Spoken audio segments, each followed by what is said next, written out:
తెలంగాణ శాసనసభ ప్రాంగణంలో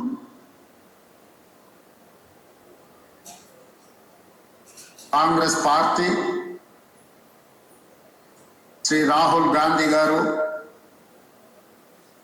శ్రీమతి సోనియా గాంధీ గారు ఇచ్చిన మాట ప్రకారం తెలంగాణ రైతాంగానికి 2 లక్షల రూపాయల రుణమాఫీ చేసి వ్యవసాయం దండుగ కాదు వ్యవసాయం పండుగ అని నిరూపించడానికి చేస్తున్న ప్రయత్నంలో భాగంగా మలి విడత 1,50,000 రూపాయల వరకు రుణమాఫీ కార్యక్రమాన్ని ఈరోజు ఈ ప్రాంగణంలో మనం ఏర్పాటు చేసుకోవడం జరిగింది. ఈ కార్యక్రమంలో శాసన మండలి చైర్మన్ పెద్దలు సుఖేందర్ రెడ్డి గారు, శాసనసభ స్పీకర్ శ్రీ గడ్డం ప్రసాద్ కుమార్ గారు, ఉప ముఖ్యమంత్రి వర్యులు బట్టి విక్రమార్క గారు, వ్యవసాయ శాఖ మంత్రివర్యులు తుమ్మల నాగేశ్వరరావు గారు, సహచర మంత్రివర్గ సభ్యులు, శాసన మండలి సభ్యులు, శాసన సభ్యులు, ప్రభుత్వ ప్రత్యేక సలహాదారు పెద్దలు కేశవరావు గారు, మీడియా మిత్రులు, వివిధ నియోజకవర్గాల నుంచి ఇక్కడికి విచ్చేసిన రైతాంగానికి అందరికీ కూడా మనస్ఫూర్తిగా ధన్యవాదాలు తెలియజేస్తున్నాను. మిత్రులారా, ఈరోజు ఈ కార్యక్రమం మాకందరికీ తెలంగాణలో ఉన్న లక్షలాది మంది రైతుల ఇళ్లలో పండుగ జరుగుతుంటే ఈ కార్యక్రమంలో భాగస్వాములు అవ్వడం మా జన్మ ధన్యమైంది అని చెప్పి మా సహచరులందరం మేమందరం భావిస్తున్నాం. ఈరోజు ఈ కార్యక్రమంలో పార్టీలకు అతీతంగా రైతుల యొక్క సంక్షేమాన్ని ఆకాంక్షించే శాసనసభ్యులు సిపిఐ నుంచి, భారతీయ జనతా పార్టీ నుంచి కూడా శాసనసభ్యులు ఇందులో పాల్గొని ఈ కార్యక్రమం పార్టీలకు అతీతంగా రాజకీయ ప్రయోజనం కాదు రైతు ప్రయోజనమే ముఖ్యమని చెప్పి విజ్ఞత ప్రదర్శించి ఇందులో పాల్గొన్నందుకు వాళ్ళందరినీ కూడా మనస్ఫూర్తిగా నేను అభినందిస్తున్నా. ఈరోజు దేశంలో కార్పొరేట్ కంపెనీల యజమానులు వేలాది లక్షలాది కోట్ల రూపాయలు బ్యాంకుల ద్వారా అప్పులు పొంది వ్యాపారాలలో నష్టం వచ్చిందని చెప్పి లేదా తప్పుడు లెక్కలు చూపించి లక్షలాది కోట్ల రూపాయలు బ్యాంకులకు ఎగవేసి ఈ దేశాన్ని వదిలి పారిపోతున్నారు. వాళ్ళు బ్యాంకుల దగ్గర తీసుకుంటున్న అప్పులు ఒక రకంగా బ్యాంకులను మోసగించాలన్న ఉద్దేశంతో తీసుకొని ఆ కంపెనీలు దివాలా తీసినాయని చెప్పి బ్యాంకులను మభ్యపెట్టి దాదాపుగా 14 లక్షల కోట్ల రూపాయలు 10 సంవత్సరాలలో బ్యాంకులకు కార్పొరేట్ వ్యాపార సంస్థలు ఎగవేయడం జరిగింది. కానీ రైతు ఈ దేశంలో ఏ మూలన ఉన్నా, అది హర్యానా కావచ్చు, పంజాబ్ కావచ్చు, లేదా మహారాష్ట్ర కావచ్చు, తెలంగాణ కావచ్చు, తెలంగాణలో నిజామాబాద్ కావచ్చు, మహబూబాబాద్ కావచ్చు, లేకపోతే మహబూబ్ నగర్ కావచ్చు, రైతు 10 మందికి సహాయపడడానికి, 10 మందికి పట్టెడు అన్నం పెట్టడానికి, తన అప్పుల పాలైనా సరే తన వృత్తిని మానవతూ 10 మందికి ప్రయోజనం చేకూరాలి అని చెప్పి క్రాప్ లోన్ తీసుకొని వచ్చి పెట్టుబడిగా పెట్టి పంటలు పండిస్తే ఆ పంటలకు సరైన గిట్టుబాటు ధర రాకపోవడమో, పంట ఆశించిన మేరకు ఉత్పత్తి జరగకపోవడమో, వివిధ కారణాల చేత రైతు నష్టపోయి బ్యాంకులో పన్నులు తెచ్చుకున్న అప్పులు చెల్లించలేక బ్యాంకుల్లో తెచ్చుకోలేని వాళ్ళు ప్రైవేటు వ్యక్తుల చేత అత్యధిక మిత్తితో తెచ్చుకొని వాళ్లకు చెల్లించలేక అప్పుల వాడి ఇంటి ముందుకు వస్తే కుటుంబ సభ్యుల ముందు, భార్య బిడ్డల ముందు ఆత్మగౌరవం దెబ్బతిని ఏ సొంత పొలంలో సిరులు బండాలి అని ఆలోచన చేసిండ్రో అదే సొంత పొలంలో పురుగుల మందు తాగి ఆత్మహత్యలు జరుగుతున్న విషాదకరమైన సంఘటనలు ఎన్నో మనం చూస్తున్నాం. అందుకే మే 6, 2022 నాడు వరంగల్ ఆర్ట్స్ కాలేజ్ మైదానంలో మా నాయకుడు రాహుల్ గాంధీ గారి సమక్షంలో వరంగల్ రైతు డిక్లరేషన్ పేరు మీద ఏ రైతు కుటుంబంలో విషాదం ఉండకూడదు, వ్యవసాయం చేసే ప్రతి రైతు ఆనందంలో ఉండాలి, ఆర్థిక సంక్షోభంలో కూరుకుపోకూడదు, వాళ్ళను ఆదుకోవాలన్న లక్ష్యంతో 2 లక్షల రూపాయల రైతు రుణమాఫీ చేస్తామని ఆనాడు ఓరుగల్లు గడ్డ మీద నుంచే లక్షలాది తెలంగాణ రైతాంగానికి మాట ఇవ్వడం జరిగింది. రైతు డిక్లరేషన్ లో మేము మాట్లాడిన అంశాలను చాలా మంది టీవీల ముందు, పేపర్ల ముందు అవహేళన చేస్తూ ఈ దేశంలో ఎవరూ చేయలేదు, తెలంగాణ రాష్ట్రంలో గత ప్రభుత్వం 2014లో 1 లక్ష రూపాయల రుణమాఫీ చేస్తా అని మొదటి విడత కాదు 5 సంవత్సరాలు 60 నెలలు 4 విడతల్లో చేసి చివరికి అసలు కంటే మిత్తి ఎక్కువై రైతుకు ఇచ్చిన 1 లక్ష రూపాయల రుణమాఫీ కూడా మిత్తిలకే సరిపోయి అసలు బకాయి అట్లనే ఉండే విధంగా ఆనాటి పరిస్థితులు. ఆనాడు ధనిక రాష్ట్రానికి నిధుల కొరత లేకపోయినా ఆ రోజు రైతులకు న్యాయం జరగలేదు. మళ్ళీ రెండవసారి కూడా అదే వాగ్దానంతో ముందుకొచ్చి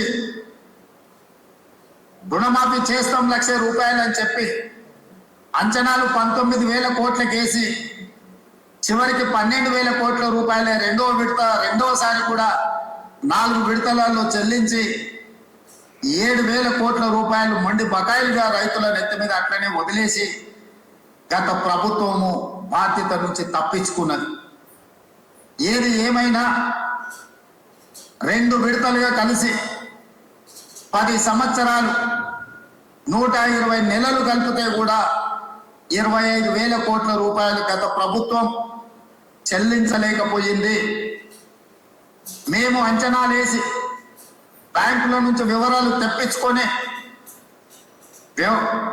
కమర్షియల్ బ్యాంక్సే కాకుండా అగ్రికల్చరల్ బ్యాంక్స్ నుంచి కూడా రైతులకున్న అప్పుల వివరాలు తెచ్చుకున్నప్పుడు 31,000 కోట్ల రూపాయలు దాదాపుగా లెక్క తేలింది.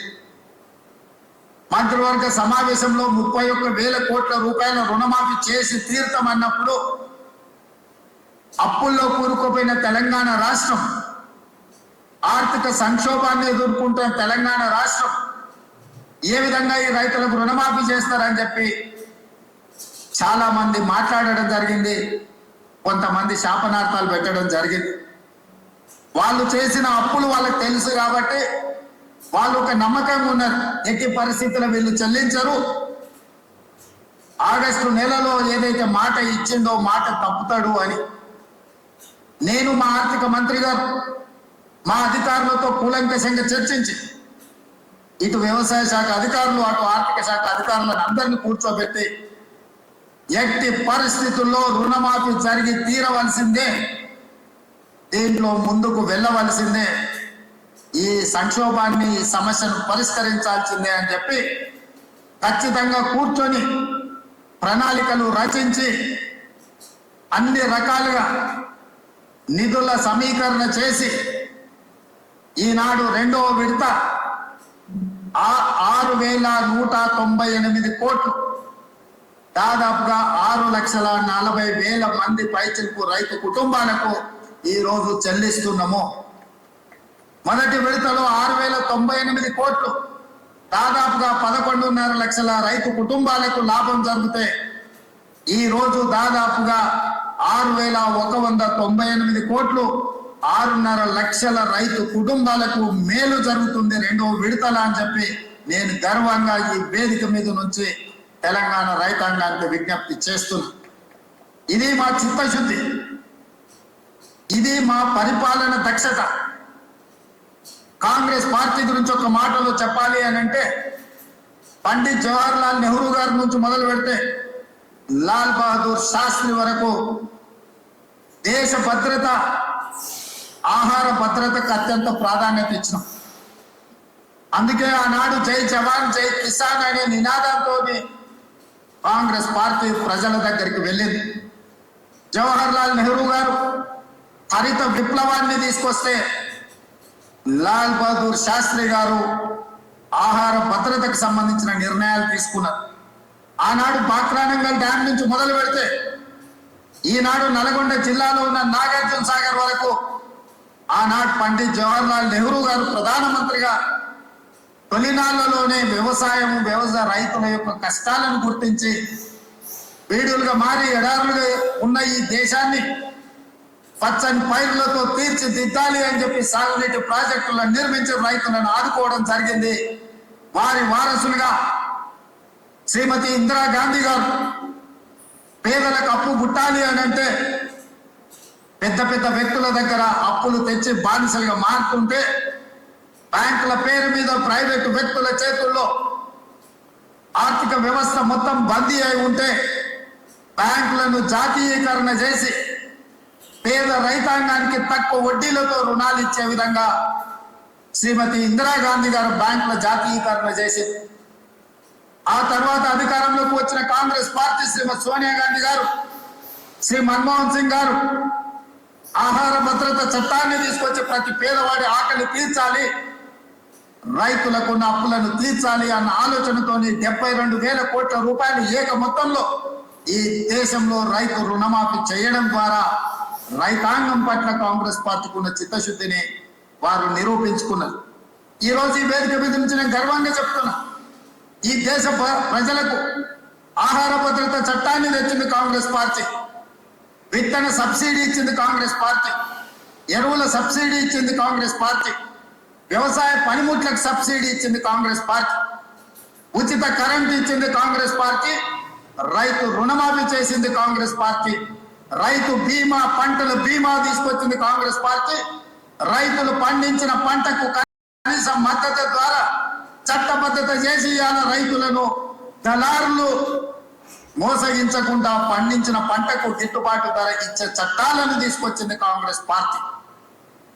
వారి వారసులుగా ఈ రోజు రాహుల్ గాంధీ గారు మేము సెప్టెంబర్ 17, 2023 నాడు తుక్కుగూడ రంగారెడ్డి జిల్లాలో రాజీవ్ గాంధీ ప్రాంగణంలో శ్రీమతి సోనియా గాంధీ గారు 6 గ్యారెంటీలను ఇస్తే ఆ 6 గ్యారెంటీలను అమలు చేయడానికి నా సహచర మంత్రివర్గ సభ్యులందరూ కూడా సంపూర్ణంగా నాకు సహకారాన్ని అందించి అండగా నిలబడ్డారు. కాబట్టి ఈ రోజు మళ్ళీ 6,198 కోట్ల రూపాయలు రెండో విడత రైతు రుణమాఫీ ఈ వేదిక మీద నిలబడి నేను చేయగలుగుతున్నాను. ఇది మా చిత్తశుద్ధి. మా చిత్తశుద్ధిని ఎవరు శంకించలేరు, మా ప్రణాళికల్ని ఎవరు ప్రశ్నించలేరు. అందుకే ఈరోజు ఇంత మంచి కార్యక్రమాన్ని ఆలస్యం చేయొద్దు. 2 వారాలు కూడా పూర్తి కాలే. జూలై 18, 2024 నాడు మొదటి విడత ₹1,00,000 వరకు ఉన్న వాళ్ళకి అందరికీ మొదటి విడతలో వాళ్లకు అప్పులు చెల్లించి ఇప్పుడు 0 నుంచి 1,50,000 వరకు ఉన్న రైతులందరికీ ఇవాళ ఈ గంటలో మనం వాళ్ళ రుణాలను మాఫీ చేస్తున్నాం. నెల తిరగక ముందే 0 నుంచి 1,50,000 వరకు ఉన్న దాదాపుగా 18 లక్షల మంది రైతుల రుణాలను మాఫీ చేసి మా చిత్తశుద్ధిని నిరూపించుకున్నాం. ఇక 0 నుంచి 2 లక్షల వరకు ఉన్న రైతు రుణమాఫీని ఆగస్టు నెలలో చేసి ఆగస్టు నెల రైతులకు దేశానికి ఎట్లయితే స్వతంత్రం వచ్చిందో, పరాయి పీడనలో విముక్తి కలిగిందో, బ్యాంకుల నుంచి అప్పు రుణ విముక్తులను చేసి స్వేచ్ఛ జీవులను రైతులను చెయ్యాలనేది మా ఆలోచన. జూలై నెల, ఆగస్టు నెల చరిత్రలో లిఖించదగిన నెలలు. నేను ఒక్క మాట స్పష్టంగా చెప్పదలుచుకున్నా, 77 సంవత్సరాల స్వతంత్ర భారతదేశంలో ఏ రాష్ట్రం కూడా 31,000 కోట్ల రూపాయల రుణమాఫీ చెయ్యలేదు. ఈ రోజు తెలంగాణ రాష్ట్రం మా ప్రభుత్వం చేసింది. ఇది దేశ చరిత్రలోనే రికార్డ్. ఈ రికార్డ్ రైతుల కోసమే చేసినాము, రైతులను ఆదుకోవాలన్న ఆలోచనతో చేసినాము. ఇవాళ మేము రుణమాఫీ చేసినామంటే ఎన్నికలు లేవు, మేము ఓట్లు అడగడం లేదు. ఎన్నికలు ఉన్నప్పుడు ఓట్లు అడిగినప్పుడు రాజకీయ పార్టీలు ఇట్లాంటి నిర్ణయాలు చేస్తాయి తప్ప రాజకీయ ప్రయోజనం లేకుండా రైతు ప్రయోజనం కోసం ఎప్పుడు జరగలే. కానీ మేము రైతు ప్రయోజనానికి ప్రాధాన్యత ఇవ్వాలన్న ఆలోచనతో ఏ ఓట్లు లేనప్పుడు, ఏ సీట్లకు ఎన్నికలు జరగనప్పుడు ఈ రోజు ఈ కార్యక్రమాన్ని తీసుకోవడం ద్వారా రైతులకు అండగా నిలబడతామన్న విశ్వాసాన్ని మేము కల్పించదలుచుకున్నాం. బ్యాంకర్స్ కూడా ఒక మాట, కార్పొరేట్ కంపెనీలు అప్పులు చేస్తే మొండి బకాయిలుగా మారితే చెల్లిస్తాం, వన్ టైం సెటిల్మెంట్ చేయండి అని అప్పు 10 లక్షలు ఉంటే దాన్ని 3 లక్షలకి తగ్గించుకొని కుదించుకొని అప్పులు చెల్లిస్తుంటారు. కానీ ఇవాళ రైతులు ఆత్మగౌరవం దెబ్బ తినకూడదు అని చెప్పి మా బట్టి విక్రమార్క గారు మేము ఆలోచన చేసి మేము వన్ టైం సెటిల్మెంట్ అడగలే, ఫుల్ టైం సెటిల్మెంట్ చేస్తాం. మీకున్న మొత్తం ఒక్క పైసా తగ్గకుండా మీ ఖాతాలు వేసాం. ఇవాళ 7 లక్షల కోట్ల రూపాయలు రాష్ట్ర ప్రభుత్వం మీద అప్పుల భారం మోపి పోయిన ప్రభుత్వం. వారు చేసిన అప్పులకి ఈడున్న పాత్రికేయ మిత్రులకు, నా సహచర శాసనసభ్యులకు తెలవాలి. 6 నెలల్లో మన ఆర్థిక మంత్రి బట్టి విక్రమార్క గారు పోయినాయన చేసిన అప్పులకు 43,000 కోట్ల రూపాయల మిత్తి కట్టిండయా. ఆయన చేసిపోయిన అప్పులకు తెలంగాణ రాష్ట్రాన్ని ఆయన తాకట్టు పెడితే ఆ తాకట్టును ఇడిపించడానికి ఈ రోజు 6 నెలలలో బట్టి విక్రమార్క గారు పెన్షన్లు ఇచ్చిండు, ఫీజు రియంబర్స్మెంట్ చేసిండు, ఆర్టీసీ బస్సు ఆడబిడ్డలకు ఉచిత ప్రయాణం ఇచ్చిండు, రాజీవ్ ఆరోగ్యశ్రీ అమలు చేసిండు, 200 యూనిట్లు ఉచిత కరెంటు అందుబాటులోకి తీసుకొచ్చిండు, ఇందిరమ్మ ఇల్లు కట్టడానికి అనుమతులు ఇచ్చిండు. ఇన్ని ఇచ్చి ప్రతి నెల 1వ తారీఖు నాడు ప్రభుత్వంలో పనిచేసే ఉద్యోగులకు 1వ తారీఖు నాడు ప్రతి నెల 5,000 కోట్ల రూపాయలు జీత భత్యాలు చెల్లిస్తున్నాడు. ప్రభుత్వానికి పనిచేసి రిటైర్ అయిన ఉద్యోగస్తులకు పెన్షన్లు 1వ తారీఖు నాడు చెల్లిస్తున్నాడు. అంగన్వాడీ నుంచి ఆశా వర్కర్ల వరకు ఈ ప్రభుత్వం మీద విశ్వాసం కలిగేటట్టు ప్రతి నెల 1వ వారంలోనే వాళ్ళ జీత భత్యాలు చెల్లిస్తూ ఇన్ని కార్యక్రమాలను ఆగకుండా చూసుకుంటూ ప్రతి సమస్యను పరిష్కరించుకుంటూ ఒక్కొక్కటిగా అధిగమించుకుంటూ పోయినైనా చేసిన అప్పు 6 నెలల్లో 43,000 కోట్ల రూపాయలు చెల్లించి ఈనాడు రైతుల కోసం దాదాపుగా 12,500 కోట్ల రూపాయలు సరిగ్గా 12 రోజుల్లోనే చెల్లించి మా నిబద్ధతను నిరూపించండు. మా ఆర్థిక మంత్రి గారిని, వారికి సహకరిస్తున్న వారి సిబ్బందిని మనస్ఫూర్తిగా నేను అభినందిస్తున్నాను. వారందరూ సహకరించడం వల్లనే ఇంత గొప్ప కార్యక్రమం చేసే అవకాశం నాకు దక్కింది.